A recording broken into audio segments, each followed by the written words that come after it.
Good day, dear televiewers, and thank you for joining us on the midday edition of the news on Reflect Africa Television.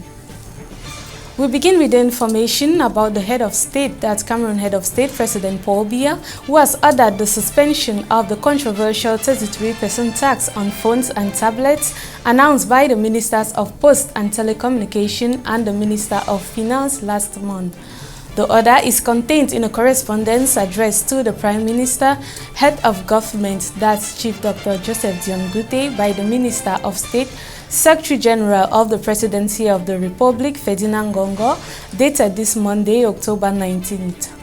The correspondence states that on high instructions of the Head of State, the Prime Minister should suspend the law digitalizing the collection of taxes on phones and tablets and submit to his high appreciation a more appropriate mechanism for the collection of these taxes.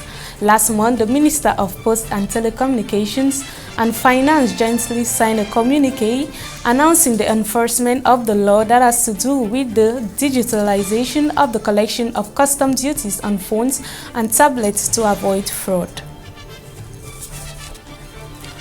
Still in the country, let's go to the Littora region where fire has taken the life of a young female petrol vendor in Lum, Mungo division in the Littora region. According to reports, the incident, which took place at the Lum market yesterday, October 19, 2020, was caused by illicit petrol. Eyewitness states that the woman was sleeping in the house where she stores the illegal product when the house caught flames. The source of the fire is yet unknown, even though neighbors said fire was in the apartment. One other woman was severely injured in an attempt to save the life of her fellow woman and is currently receiving treatment in the hospital. The sale of illicit petrol has been condemned by the forces of law and order all over the national territory, even though vendors see it as a more profitable business. Warnings have been given to people in this domain to be cautious as the product remains a real danger to human life.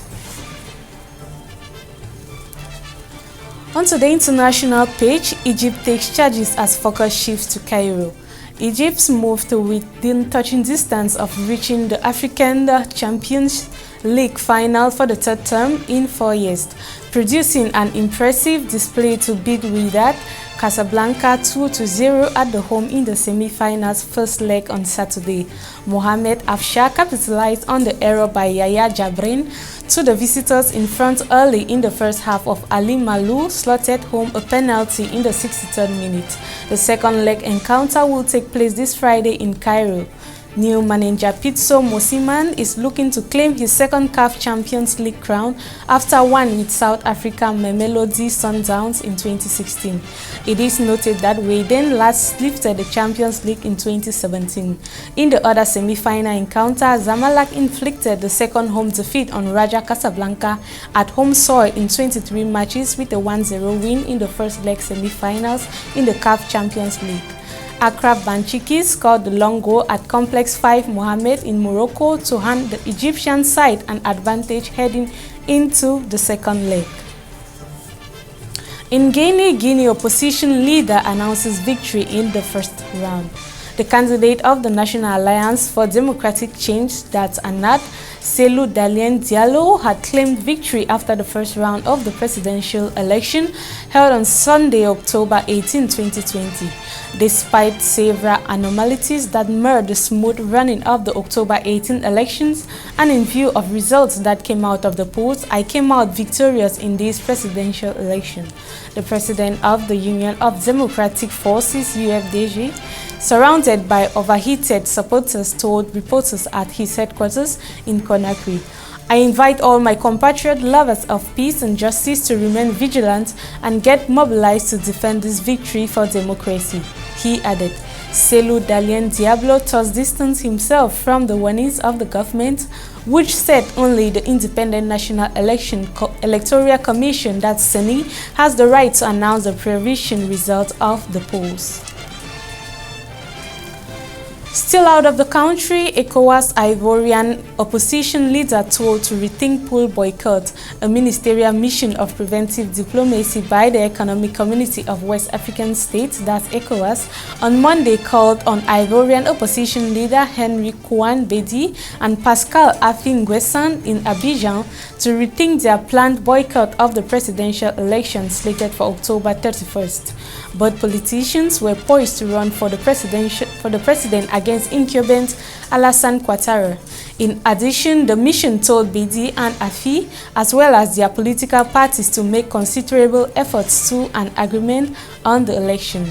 The mission reiterated its appeal to the electoral body to continue its meeting with the various candidates to find solutions to the outstanding issue.